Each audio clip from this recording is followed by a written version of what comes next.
Hola, ¿qué tal estudiantes? ¿Cómo andan? Bienvenidos nuevamente al curso de Microbiología General de Micro en 4 Pasos.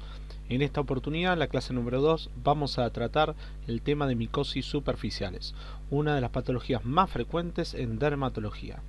Comencemos. Respecto a las micosis superficiales, no se olviden que habíamos visto en la clase pasada algunas características importantes de este tipo de patologías, como por ejemplo que no requerimos una lesión traumática para su transmisión, sino un simple contacto, ya sea justamente a través del contacto persona a persona o a través de fomites. Lo mismo en algunos tipos de hongos, que puede haber transmisión también entre animales y humanos y entre el propio suelo, ¿sí? La tierra y el humano. Incluso en el día de hoy vamos a hablar de una patología que es la malacesiosis, que habitualmente se trata de una patología endógena, es decir, una patología asociada a un hongo que forma parte de nuestra flora. Les recomiendo que repasen de la clase virtual pasada las características más sobresalientes de las micosis superficiales. Respecto a los dermatofitos son un conjunto de hongos que tienen características en común, ¿sí? Por ejemplo, los dermatofitos son hongos en forma de micelios, hialinos, ramificados y tabicados, ¿sí? Que presentan o no estructuras llamadas conidios y o artroconidios.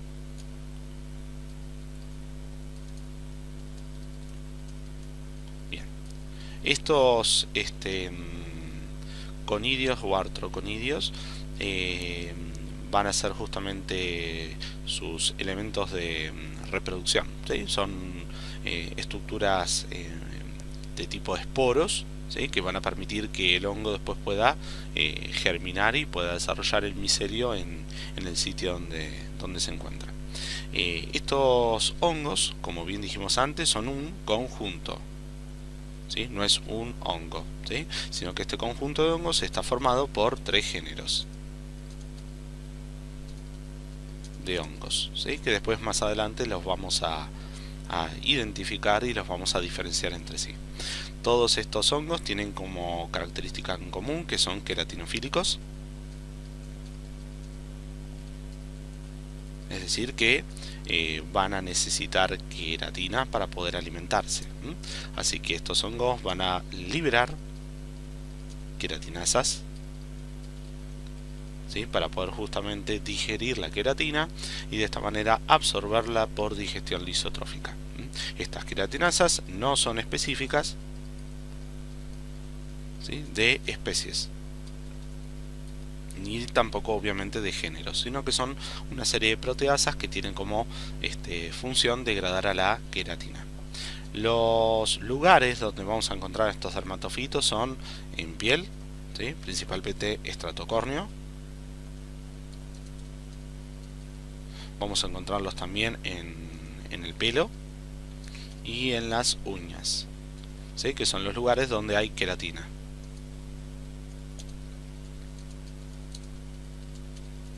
Bien, estos hongos no pasan a sangre, ¿sí? No son hongos que hacen justamente enfermedades profundas y fungemia, ¿sí? Sino que se trata únicamente de una micosis superficial que afecta a estos tejidos, ¿sí? Piel, pelo y uñas. En cuanto a los dermatofitos se van a diagnosticar por método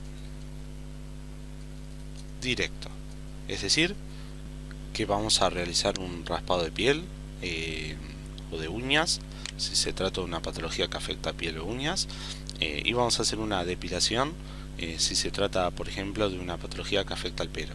A veces las tomas de muestra también de pelo se pueden hacer por utilización de cinta adhesiva o cinta encomada, ¿sí? Esa es otra posibilidad como para hacer el diagnóstico. Una vez que obtenemos la muestra, ya sea por raspado o por depilación, lo que se hace después es una observación al microscopio óptico en fresco, ¿sí? Es decir, sin tinción, y cultivo, ¿sí? El cultivo se hace en un medio conocido como saburo.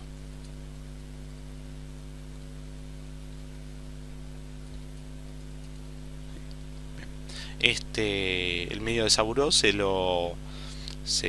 utiliza a 28 grados centígrados y se deja por un periodo de 30 días. Hay que tener en cuenta lo siguiente. En el caso de los dermatofitos, la única manera de poder diferenciar a estos géneros, ¿sí? No es por la observación al microscopio óptico, porque todos se ven de esta manera. Se ven con micelios, hialinos, ramificados y tabicados, con conidios y o artroconidios. Entonces, usamos los medios de cultivo de saburo para que estos hongos empiecen a emitir talos fructificativos, ¿sí? Estos tres géneros de hongos que vamos a ver ahora se van a diferenciar por su talo de fructificación, ¿sí? Que justamente va a ser diferente a todos ellos. Su talo vegetativo, ¿sí? Que era el famoso micelio hialino, ramificado y tabicado, es idéntico entre cada uno de los distintos géneros y especies, pero su talo de fructificación es distinto. Por eso decimos que para poder diferenciar a estos hongos es necesario el cultivo, ¿sí? Porque cuando se cultiva la muestra, en el caso de una dermatofitosis, o sea, de una patología producida por estos hongos, el cultivo va a permitir el desarrollo del talo fructificativo del hongo, y eso es lo que nos va a permitir justamente diferenciarlos a cada uno de ellos. Bien, estos son los tres géneros que existen de dermatofitos. Está el género Trichophyton, que tiene un montón de especies, el Microsporum y el Epidermophyton. El talo fructificativo del Trichophyton lo van a encontrar escrito acá abajo. Son talos que presentan macroconidios redondeados, que son estas estructuras que ven acá, todo esto, eso es el macroconidio, y abundantes microconidios, que son estas estructuras que ven ahí. El Trichophyton se diferencia del Microsporum en que el Microsporum va a tener un macroconidio más ausado, más fusiforme, ¿sí? Tienen macroconidios fusiformes, y los microconidios no son tan abundantes como el Trichophyton. Mientras que el Epidermophyton va a presentar únicamente macroconidios que se los describe como en forma de clava. En forma de clava. Clava es como una especie de pino de bowling, ¿sí? Que usan los malabaristas. Eso es una clava. Ustedes, bueno, y obviamente no tienen microconidios, ¿sí? Sin microconidios. Ustedes lo que tienen que saber para el examen es justamente, principalmente, cuál es el talo vegetativo de estos hongos, ¿sí? El famoso micelio hialino ramificado tabicado, con conidios, ¿sí? Y o artroconidios. Eso es lo básico que tienen que saber. Pero en ocasiones les pueden llegar a preguntar las características del talo fructificativo de cada uno de los géneros. Así que les recomiendo que también repasen justamente cómo se ven cada uno de estos hongos. Y lo más importante de todo es que estos honguitos solo van a diferenciarse unos entre otros cuando se cultive la muestra, ya que es lo que va a permitir el desarrollo del talo fructificativo, es el desarrollo de estas estructuras. Si no, todas se verían como micelos hialinos ramificados y tabicados. En cuanto a la antigenicidad de estos hongos, se diferencian estos hongos en dos, mejor dicho, tres grupos antigénicos. Están los antropófilos, que son los hongos que tienen una antigenicidad semejante al ser humano y por lo tanto pueden estar en estado de portación asintomática,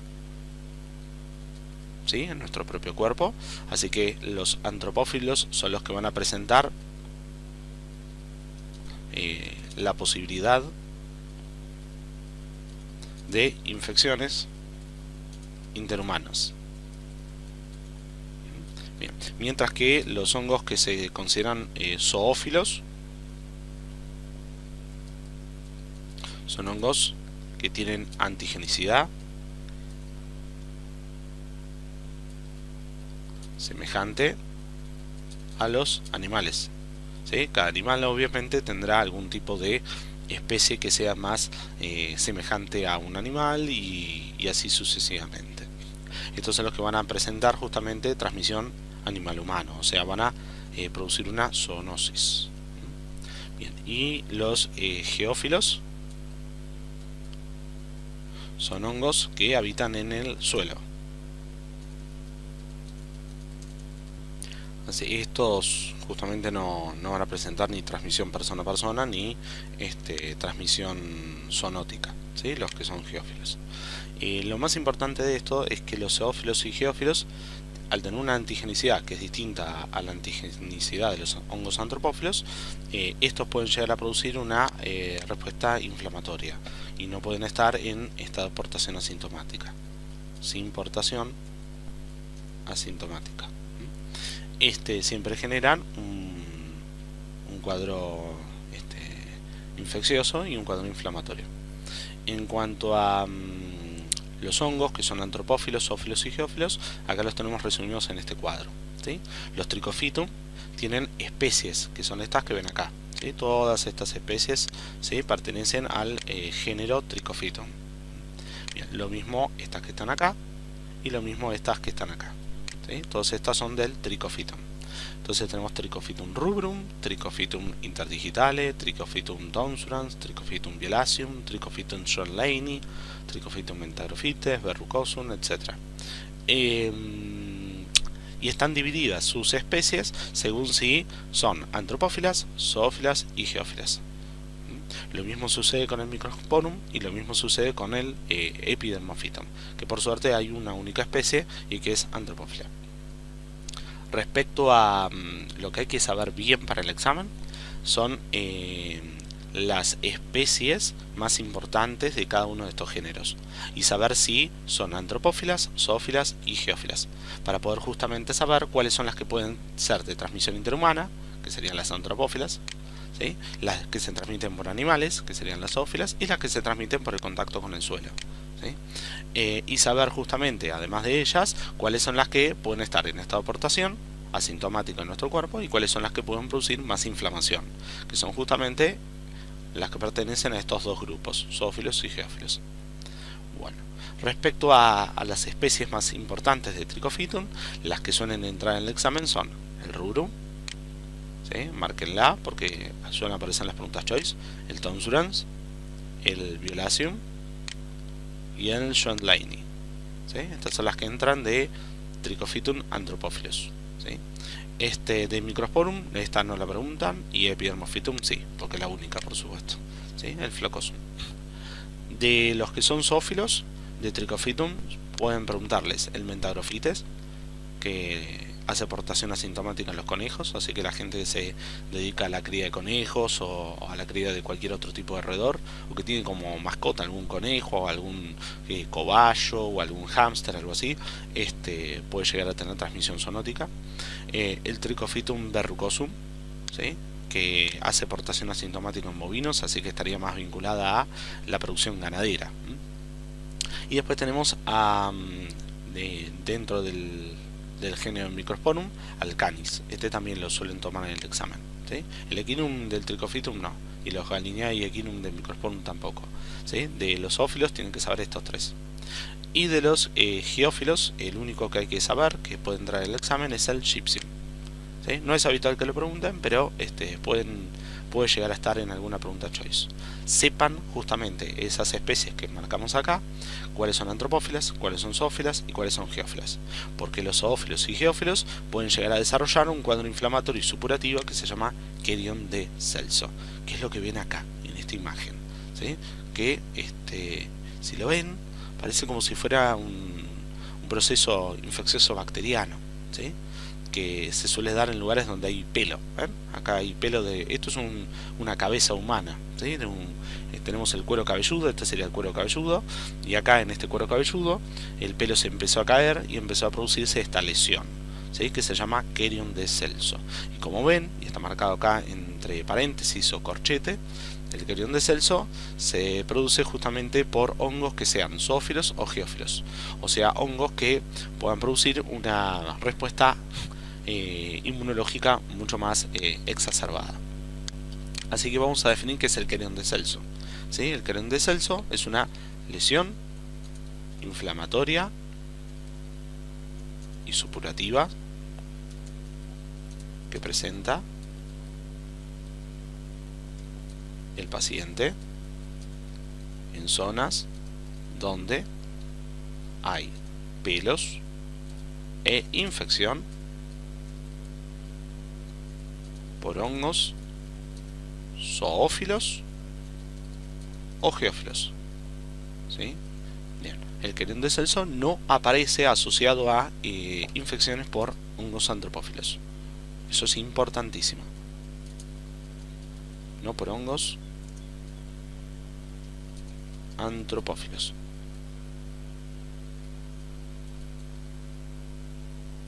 Muy bien.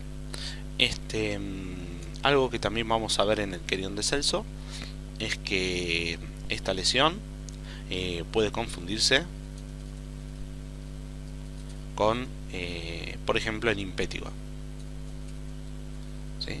Que es una infección bacteriana, ¿sí? Producida, por ejemplo, por los estafilococos. ¿Sí? Así que es habitual que por ahí a algún paciente le vean esto y digan, ah, lo que tiene acá es una infección por estafilococos, un impétigo, un impétigo no bulloso, no ampolloso, y entonces le empiezan a dar tratamiento antibiótico. ¿Qué sucede con el tratamiento antibiótico? El tratamiento antibiótico no va a tener ningún resultado, porque lo que deberían darle a este paciente sería un antifúngico, ¿sí? Ya que se trata de una micosis superficial. Así que si le demos el tratamiento con antifúngicos, después de varias semanas, ¿sí? Tengan en cuenta que las micosis suelen tener un resultado efectivo después de varias semanas de tratamiento. No son fáciles de erradicar a los hongos. Así que después de varias semanas de tratamiento el paciente puede llegar a empezar a mejorar, ¿sí? Pero si le dan tratamiento antibiótico, esto no mejora, ¿sí? Así que hay que identificar bien si se trata de un querion de Celso o si se trata de un impétigo. Hay que empezar a descartar cosas. Si vemos esto, que le falta pelo, empiecen a sospechar que hay querion de Celso, ¿sí? Falta de pelo y un proceso inflamatorio supurativo, es más una sospecha de un querion de Celso. En dermatología también van a estudiar lo que se llama el signo de la espumadera. Las espumaderas son lo que se usan para colar los fideos o el arroz, ¿sí? Que son esas como especie de fuentes. Vamos a tratar de dibujarlo lo mejor posible. Esa especie de tipo de fuentes que tienen pequeños agujeritos por donde escurre el agua para colar el arroz o los fideos, ¿sí? Bueno, si ustedes dieran vuelta a eso, se vería como si fuera una espumadera esto, ¿sí? Porque esto invertido obviamente parecería como el proceso inflamatorio que presenta la supuración, ¿sí? Por donde va saliendo el material supurativo, ¿sí? Que es un material de tipo ceroso, ¿sí? Ceroso y purulento. Bien. Entonces recuerden cuáles son los hongos que pueden llegar a producir querion de Celso. Hongos de tipo zoófilos y hongos de tipo geófilos, ¿sí? No son muchas especies las que hay que saber, sino estas 4 que ven acá. Estas y estas que están acá. Perfecto. ¿Qué más hay que saber de los dermatofitos? Bueno, de los dermatofitos hay que conocer las enfermedades, ¿sí? Que producen los dermatofitos, que se llama dermatofitosis, ¿sí? Las dermatofitosis pueden ser dermatofitosis deshabitadas, como las dermatofitides o ides, o pueden ser dermatofitosis habitadas, ¿sí? Conocidos con el nombre de tiñas. Así que empecemos a caracterizar primero a las dermatofitides y después nos vamos a las tiñas. Las dermatofitides entonces son lesiones inflamatorias, ¿sí? No son querion, esto es otra cosa. Estas son lesiones inflamatorias pruriginosas simétricas asociadas a respuesta de hipersensibilidad de tipo 1 y de tipo 4, ¿sí? En general la respuesta de hipersensibilidad más frecuente es la de tipo 4, ¿sí? Pero también puede llegar a tener hipersensibilidad de tipo 1, que es una hipersensibilidad de tipo como alérgica. La mayoría de las veces es de tipo 4, o sea, una hipersensibilidad como si fuera una especie de dermatitis de contacto o una lesión granulomatosa. Bien. Las lesiones decimos que son simétricas porque cuando afectan un lado del cuerpo también afecta el otro lado del cuerpo y se ven iguales, ¿sí? Tienen las mismas características evolutivas esas lesiones. Los lugares más frecuentes donde están las IDES son en las manos y en los pies, ¿sí? Y aparecen tanto en la palma como en el dorso, ¿sí? de estas partes del cuerpo, ¿sí? Ya sea en las palmas o en el dorso de la mano o en la planta de los pies o en el dorso de los pies. Son lesiones característicamente deshabitadas, ¿sí? Es decir, en ese sitio no hay hongos, ¿sí? Sino que justamente lo que ocurrió es que en algún foco infeccioso a distancia, o sea, en otra parte del cuerpo, el hongo liberó al torrente sanguíneo glicopéptidos fúngicos, ¿sí? Que son justamente metabolitos tóxicos, metabolitos que van a inducir justamente esta hipersensibilidad tipo 1 o tipo 4. Y cuando decimos foco infeccioso a distancia, significa que por ahí el foco infeccioso está en el cuero cabelludo, o puede estar, por ejemplo, entre los dedos, ¿sí? Pero no en el lugar donde se ve la IDES. Como el foco infeccioso está en otro lado, lo que hay que hacer es no tratar la IDES, porque la IDES en sí desaparece al erradicarse el foco infeccioso, ¿sí? A distancia. Así que lo que hay que hacer es justamente identificar dónde está el foco infeccioso, tratarlo adecuadamente y la IDES desaparece sola, de manera espontánea. Bien. Muy bien. En cuanto a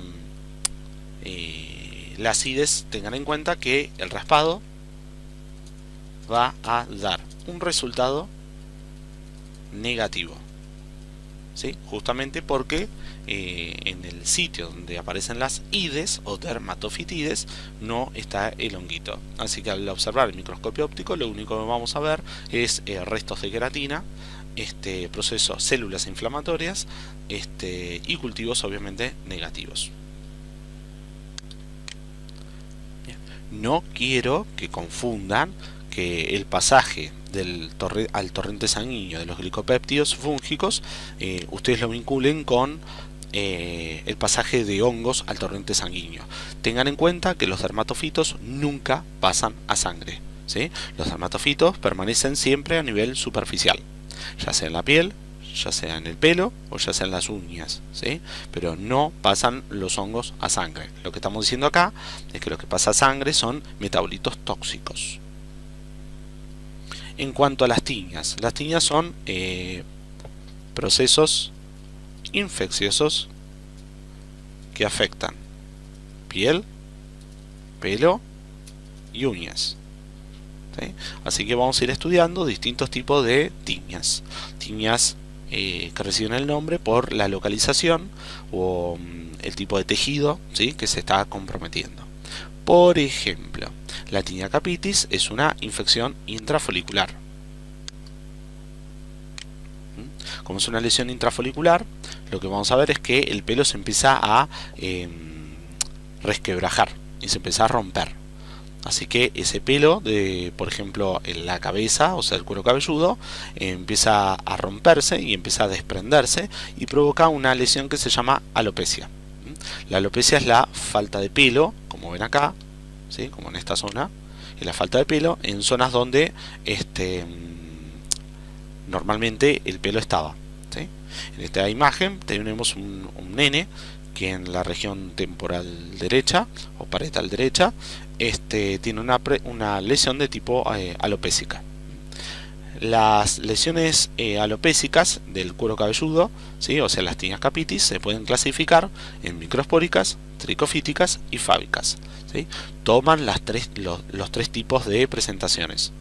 Sépanlas muy bien en el examen porque es una típica pregunta de examen. Ahí tienen un punto más. Seguro les van a tomar alguna de estas, segurísimo. Si no le toman uno, le toman 2 o 3, pero sí o sí una por lo menos les van a tomar. Las tinnias capitis microspóricas son tinnias capitis producidas por un agente infeccioso llamado Microsporum canis, ¿sí? Este agente infeccioso es zoófilo, por lo tanto puede o no cursar con querion, ¿sí? Como es zoófilo, puede llegar a tener, además de la alopecia, un querion de Celso. En esta imagen, por ejemplo, no vemos querion de Celso, ¿sí? Pero tranquilamente podría tenerlo. Las tinnias microspóricas se dan durante la niñez, ya que durante la edad adulta el Microsporum canis no puede crecer, dado que en nuestros folículos pilosos tenemos una seborrea, ¿sí? En el pelo. Van a ver que el pelo se vuelve como más grasoso si uno no se lo lava seguido. Van a ver que el pelo está como grasoso, ¿sí? Bueno, esta seborrea en los pacientes adultos actúa la seborrea como un antifúngico, así que evitaría el crecimiento del Microsporum canis. Como los chicos no tienen esa seborrea en el pelo, el Microsporum canis crece con más facilidad. Por eso decimos que las tinnias microspóricas son más frecuentes en la niñez. Otra característica de este tipo de tinnia microspórica es que obviamente hay un antecedente de contacto con animales, ¿sí? Animales sobre todo domésticos, por ejemplo perros, por ejemplo gatos, y las lesiones suelen ser únicas, ¿sí? Y de gran tamaño, como ven ahí en la imagen, ¿sí? Una sola lesión. Las tinnias tricofíticas están producidas habitualmente por Trichophytum tonsurans y se caracterizan por no cursar, o sea, son antropófilos, ¿sí? Si ustedes van a la tabla anterior van a ver que pertenecen al grupo de los antropófilos y por lo tanto no cursan con querion de Celso. Se da en pacientes que son adultos. Puede haber transmisión interhumana.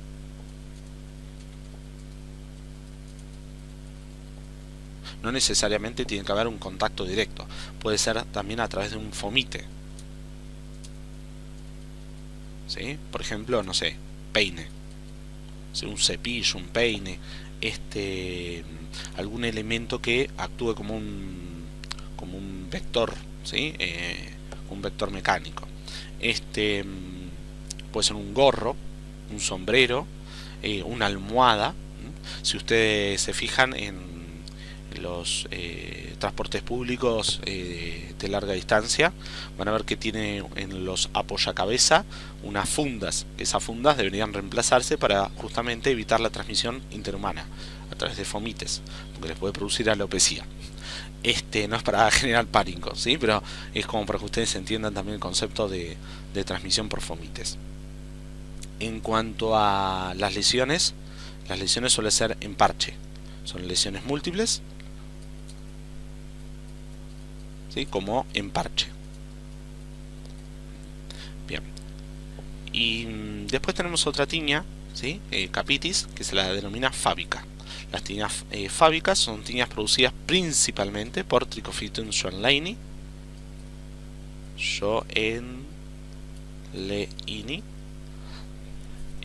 son poco frecuentes en Argentina, son más frecuentes en Europa. Y lo que tiene de característico es que se dan pacientes adultos y produce alopecia permanente, ¿sí? Ya que en vez de romperse solamente el pelito, acá lo que se afecta también es la raíz del folículo piloso. Hay una intensa respuesta inflamatoria, no porque sea zoófilo o geófilo, porque el Trichophytum johnleyni es antropófilo, sino porque como el hongo llega hasta la raíz del folículo piloso, nuestro sistema inmunológico produce una respuesta inflamatoria en ese sitio, en la raíz del folículo piloso se cicatriza, va a haber cicatrización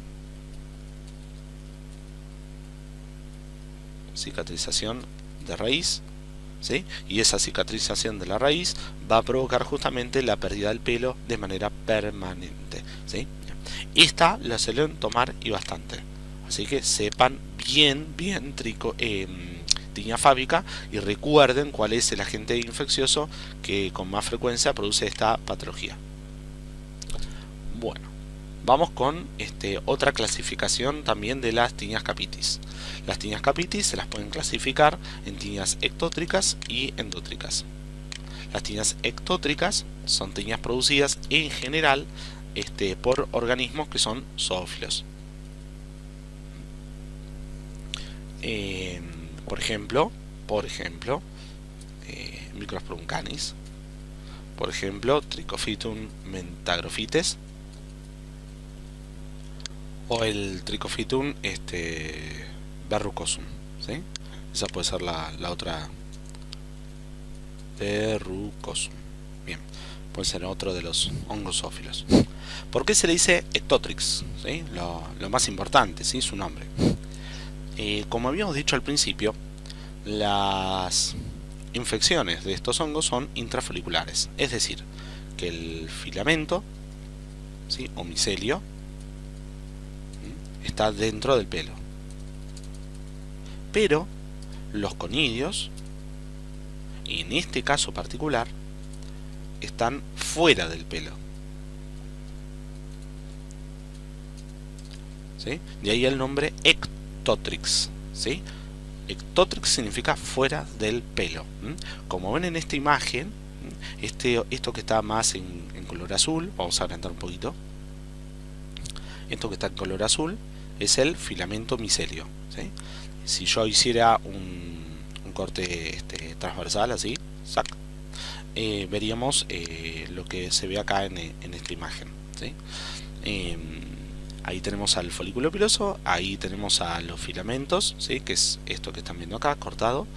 Y van a ver que estos puntitos que ven acá, todos estos puntitos que ven acá, ¿sí? Todos estos puntitos son justamente conidios, ¿sí? Que son los mismos que ven acá, en esta zona. Todo esto, ¿sí? Son los conidios. Bien, como ven, los conidios no están dentro de la vaina, dentro del folículo piloso, sino que están por afuera. De ahí el nombre ectotrix, significa por fuera. Si comparamos a estos hongos con los endotrix, lo que vamos a decir es que en los ectotrix el conidio está afuera, pero en los endotrix el conidio está adentro, ¿sí?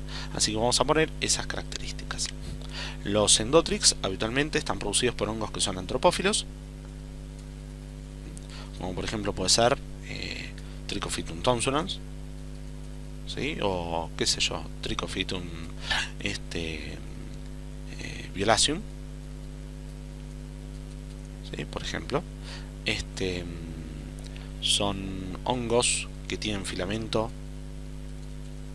dentro del folículo y conidios dentro del folículo.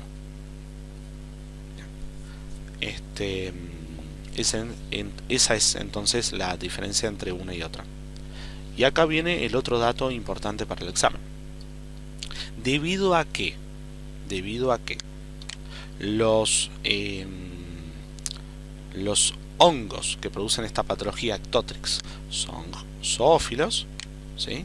Son zoófilos, son de este tipo. Recuerden que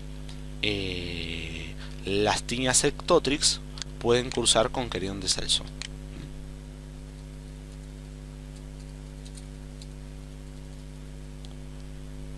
¿Está bien? ¿Se entendió esto?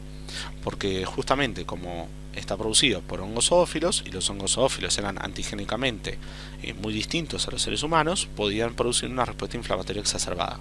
Así que cuando hablamos de Tinea sectotrix, pueden cursar con querión de Celso. No significa que lo vayan a hacer siempre, sino que lo pueden hacer. Las Tineas endotrix, como están producidas por hongos que son antropófilos, no presentan, ¿sí?, el querión de Celso. Así que ese es el otro dato también, pregunta de examen. Muy bien. En cuanto al tamaño de los pelos a medida que se rompen, en general los pelos que presentan Tinea sectotrix suelen tener pelos de un tamaño bastante variable, ¿sí? La longitud es irregular, ¿sí? Pueden medir desde 1 milímetro hasta unos 3 milímetros de largo, ¿sí?, desde la superficie del cuero cabelludo.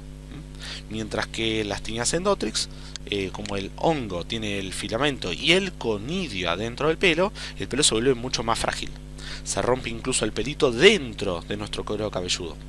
Así que se ve una longitud que es bastante regular, ¿sí?, porque el pelo ya está roto desde la profundidad del cuero cabelludo, y decimos que el tamaño de esos folículos pilosos es de 0 milímetros, ¿sí? No vemos el pelo directamente. Bien, o sea, no se ve el pelo desde la superficie de nuestro cuero cabelludo. Perfecto. Si tuviéramos que tomar una muestra para el diagnóstico de esto, recuerden que se hace una depilación o bien se puede utilizar una cinta adhesiva, ¿sí? En el caso de la toma de muestra, siempre se trata de buscar de la zona más periférica, que es donde todavía hay pelos, ¿sí?, que no están comprometidos totalmente. Si no, sería imposible sacar un pelo que tiene 0 milímetros de longitud. Así que buscamos de zonas más periféricas. Las zonas centrales suelen tener una alopecia mucho más importante. Las tiñas barbae son también infecciones intrafoliculares del pelo, pero de la zona de la barba. Esta es poco tomada en el examen, ¿sí? Tengan en cuenta que el agente etiológico es de la especie Trichophytum verrucosum. Y este tipo de hongos está asociado al contacto con bovinos, así que es más frecuente en veterinarios. Si tenemos que relacionar este tipo de tiña que afecta el pelo de la zona de la barba, tenemos que decir que es una tiña de tipo ectótrica, ¿sí?, porque está producido por hongos zoófilos, ¿sí? El verrucosum es zoófilo y puede llegar a cursar con querión de Celso, ¿sí?, como estamos hablando acá. Miren, acá se ve incluso en la imagen un querión de Celso. Ahí está, ¿sí? Eso que ven ahí, todo esto es el querión de Celso, ¿sí?, lo mismo que se ve acá en esta zona, ¿sí? Lo voy a sacar así ustedes lo pueden ver mejor. ¿Está bien? Ven como ahí tiene alopecia, o sea, pérdida de pelo en la zona de la barba, y las lesiones inflamatorias y supurativas, ¿sí?, con el signo de la espumadera. ¿Ven? Como se ve, ahí se ve mucho mejor, ¿sí?, el signo de la espumadera, que es característico en el querión de Celso. Perfecto. Respecto a otro tema que también les van a tomar en el examen, esta tinea corporis sí la toman, al igual que las tineas capitis. Las tineas corporis lo toman y mucho en el examen. Las tineas corporis son erupciones cutáneas que se localizan en zonas lampiñas del cuerpo. Una zona lampiña es una zona donde no crece el pelo normalmente, por ejemplo el tronco, por ejemplo la cara interna de nuestros brazos y nuestros antebrazos, ¿sí? Toda esa zona donde no hay pelos normalmente es donde pueden aparecer las tineas corporis. Por ejemplo, en esta imagen lo vemos acá, en esta mujer, lo vemos ahí en la zona pectoral. Lo característico de este tipo de tinea corporis es que tiene un signo que se llama signo de la escarapela, ¿sí? La escarapela es un símbolo de nuestro país, un símbolo patrio, que tiene la característica, como ven ahí en la imagen, ¿sí?, de tener como un borde y un centro, ¿sí? Bueno, el borde de la lesión es un sitio activo, ahí hay muchos hongos. Entonces el borde de la lesión es un sitio activo, mientras que el centro tiende a la curación. ¿Sí? Así que si vamos a tomar muestras de esta enfermedad, la muestra debe ser tomada por raspado del borde, ¿sí? No del centro, porque en general en el centro, como tiende a la curación, no suele haber hongos, ¿sí? Suele haber únicamente queratina. Bien, una vez que se raspa el borde, se hace una observación en microscopio óptico y se hace además el cultivo, ¿sí? Para poder identificar el agente infeccioso más frecuente. Lo más frecuente en este tipo de enfermedades es el Microsporum canis, ¿sí? Agente de tipo zoófilo. Así que por ahí esta mujer agarró un perrito, un gatito de la calle, que es lo más frecuente, ¿sí? Como consulta dermatológica, se lo apoyó en esta zona del cuerpo, ¿sí? Se lo apoyó acá encima, y como ese perrito gatito por ahí estaba en estado de portación asintomático, no tenía ningún tipo de enfermedad, lo subió con toda la confianza, pero bueno, hay transmisión zoonótica, así que empezó a desarrollar esta mujer estas lesiones con forma de escarapela. En cuanto a otros agentes infecciosos, también tenemos al Trichophytum rubrum, que en este caso particular es un hongo de tipo antropófilo, así que podría también tener una transmisión interhumana. Respecto a otras enfermedades asociadas a dermatofitos, tenemos a una enfermedad conocida como tinea pedis o pie de atleta, que es esto que vemos ahí en la imagen. Son infecciones cutáneas descamativas que se asocian a la maceración. La maceración es el reblandecimiento de la piel. Eso se da en ciertas condiciones de la piel, ¿sí? Que es cuando la piel está muy húmeda. El agente infeccioso en general es el Trichophytum rubrum, y hay factores que predisponen, ¿sí? A este tipo de enfermedad. Es una de las consultas clínicas o dermatológicas más frecuentes de la piel. Esta es la que puede llegar a aparecer durante una revisión médica antes de entrar a una pileta de natación o a un club, ¿sí? a una colonia de verano. Entonces los factores predisponentes son por un lado el calzado cerrado.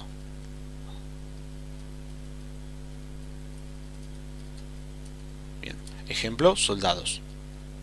¿Sí? Los soldados usan calzado cerrado, los soldados o cualquier personal de seguridad usa esas botas, ¿sí? Que hacen que el pie transpire y no pueda respirar, y por lo tanto puede favorecer la maceración de la piel. Otra característica es que el paciente por ahí es deportista, ¿sí? Y el pie justamente del deportista transpira más de lo normal, ¿sí? Así que por eso también se le llama pie de atleta. Es un factor predisponente. La utilización de por ejemplo piletas de natación o duchas y vestuarios, ¿sí?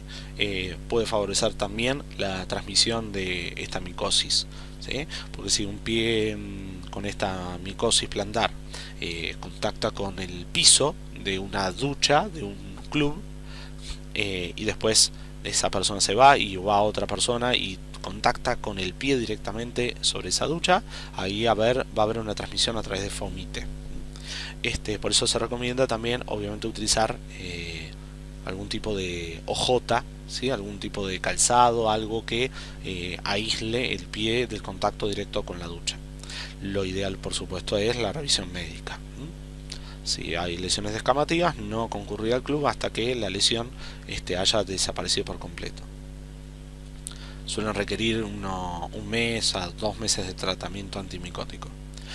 Otro factor predisponente es la edad, ¿sí? Es más frecuente en la adolescencia, ¿sí? Dado que aumenta la hiperhidrosis plantar.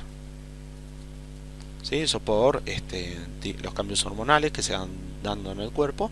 Bueno, los adolescentes tienen más predisposición a la hiperhidrosis plantar, además de la hiperhidrosis palmar, y eso puede favorecer también el desarrollo de esta micosis.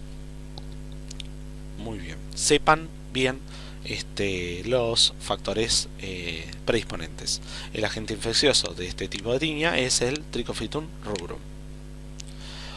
Otro tipo de patología producida por los dermatofitos es la tiña cruris. Este es menos tomado en el examen. Son lesiones descamativas que aparecen en la zona crural, ¿sí? Que es la zona de la cara interna del muslo, ¿sí? Los agentes infecciosos son antropófilos y pertenecen al grupo de Trichophytum rubrum y Epidermophytum flocosum, ¿sí? Yo acá les puse en una imagen la zona donde se localiza este tipo de enfermedad, ¿sí? Los dermatofitos afectan esta zona, ¿sí? La que está marcada ahí con color, ¿sí? Toda esta zona. Si llega a haber compromiso de la zona genital, ¿sí? Como ven acá, ven que hay compromiso de la zona crural y también genital. Bueno, ahí no sospechen de dermatofitos. Lo más frecuente cuando hay compromiso genital y crural es que el hongo sea la cándida, ¿sí? Cándida. Ese es el hongo más frecuente que afecta la zona crural genital. Si fuera solo la zona crural, sospechen más en un dermatofito.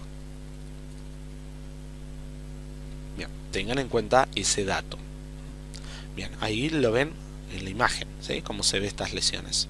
Bueno, hay obviamente también factores que predisponen al desarrollo de este tipo de micosis.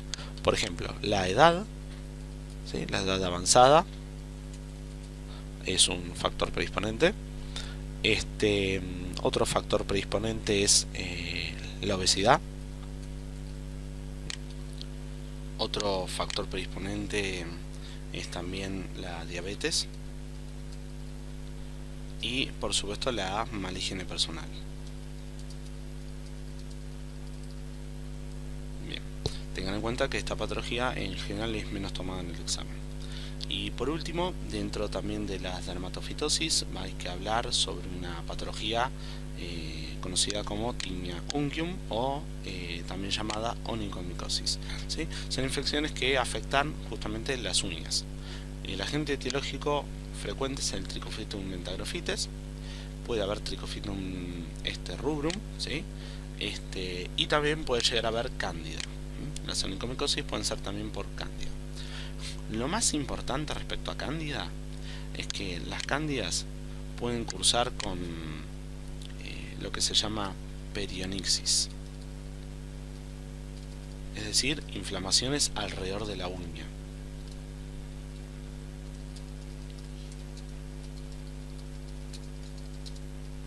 Bien. Mientras que los dermatofitos nunca, ¿sí? Las onicomicosis de los dermatofitos, ya sea Trichophytum rubrum, ¿sí? O Trichophytum mentagrophytes, nunca cursan con perionixis.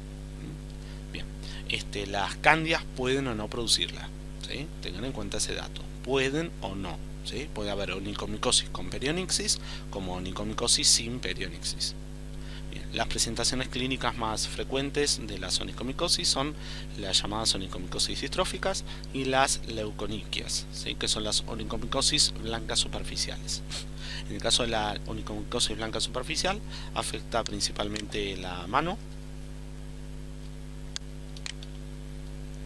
mientras que la onicomicosis distrófica afecta principalmente el hallux, ¿sí? Que es el dedo gordo del pie.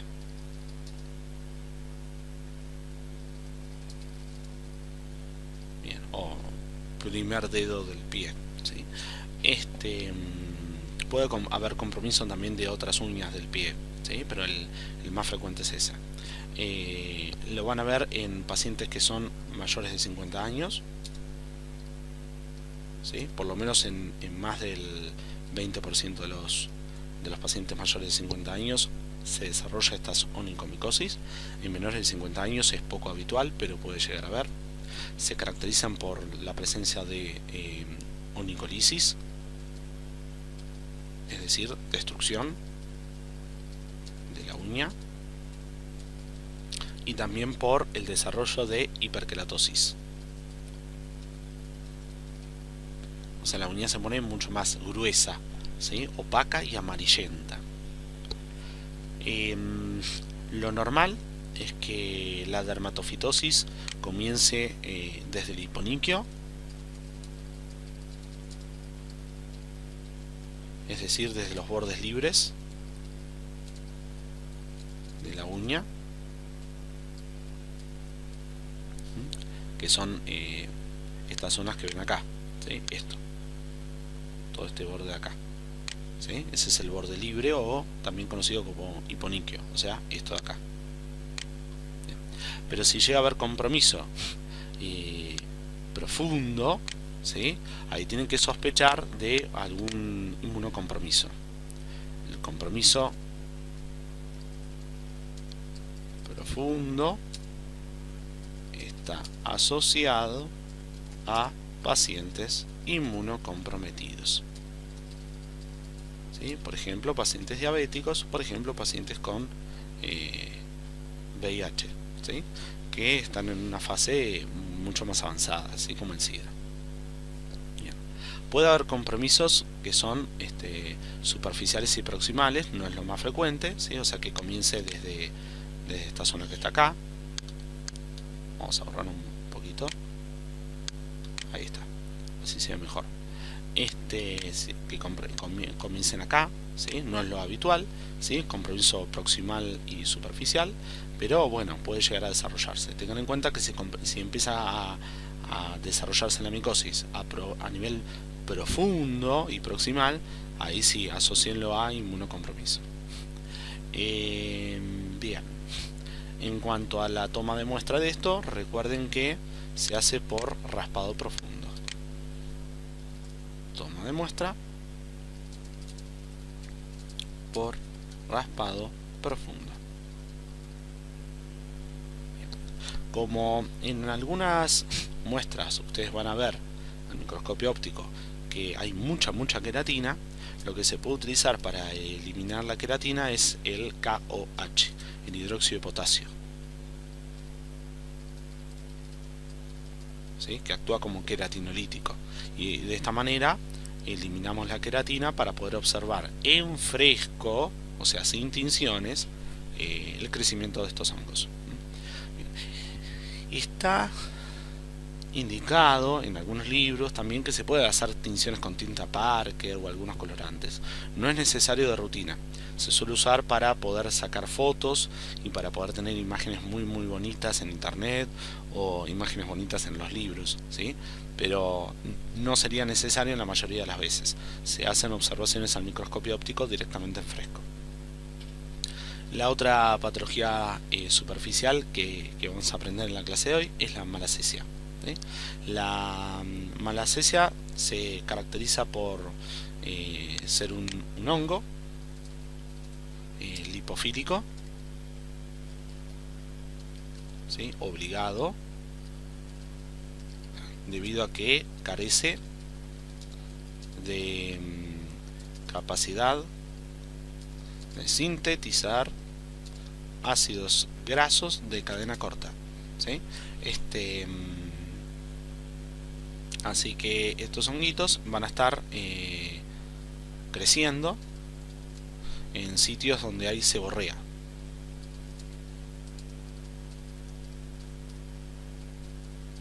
Sitios seborreicos, ¿sí? Son flora, ¿sí? Normal del cuerpo, ¿sí? Están en la piel, y mientras no haya factores que predispongan su crecimiento, viven en una fase saprofítica, es decir, que se trata de hongos dimórficos,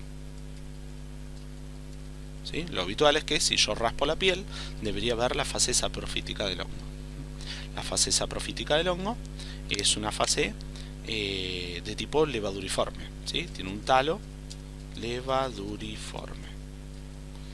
Este talo levaduriforme es monogemante, es decir, que se ve un solo brote que crece del hongo, de la levadura. Entonces son organismos unicelulares que emiten brotes.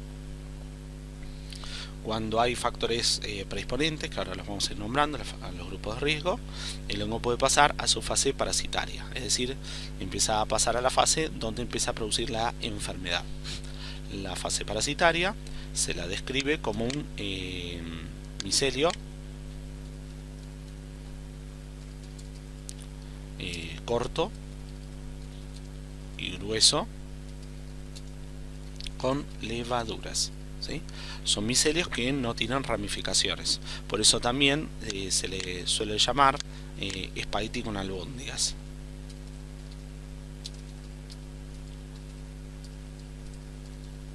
¿Sí? Esa es la descripción habitual de este tipo de observación al microscopio. Estas fases parasitarias son fases que empiezan a emitir una sustancia, un metabolito tóxico, que se llama ácido acelaico,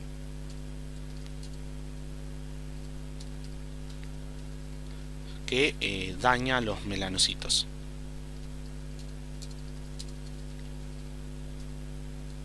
¿Sí?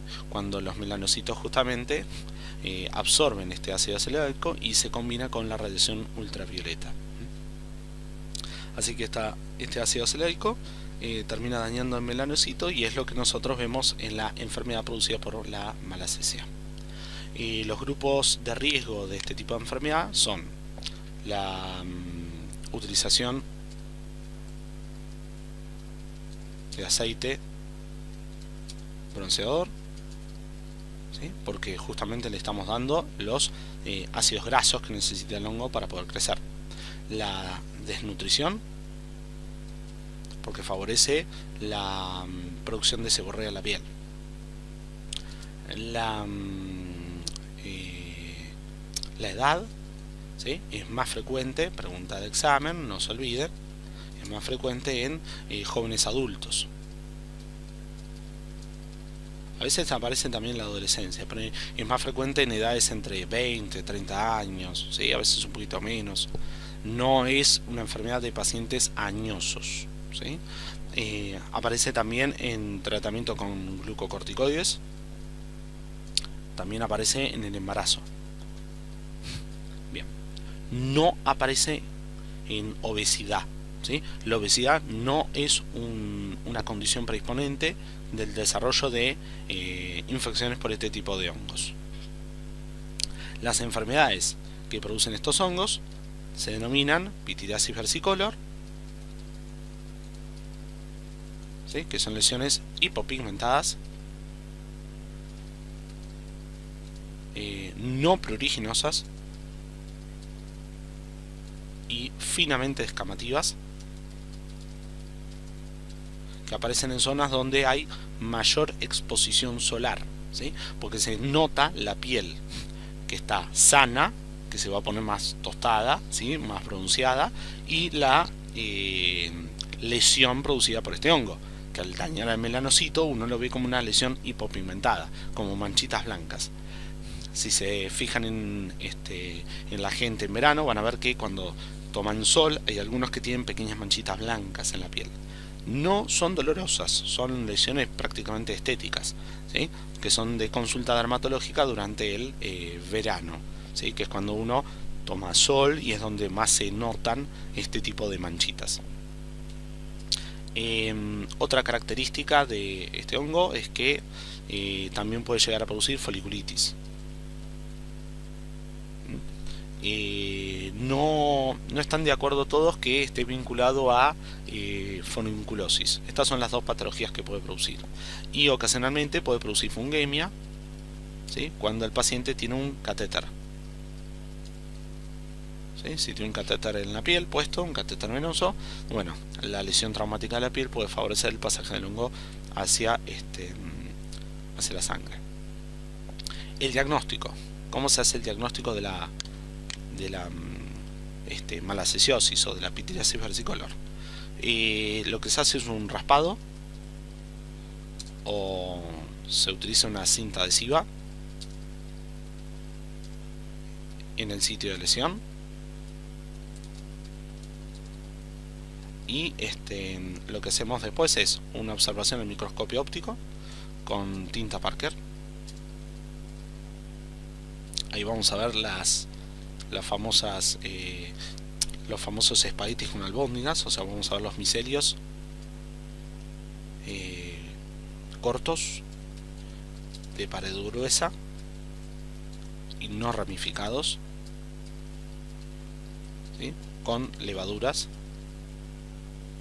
y el cultivo se realiza en medios de agar saburó,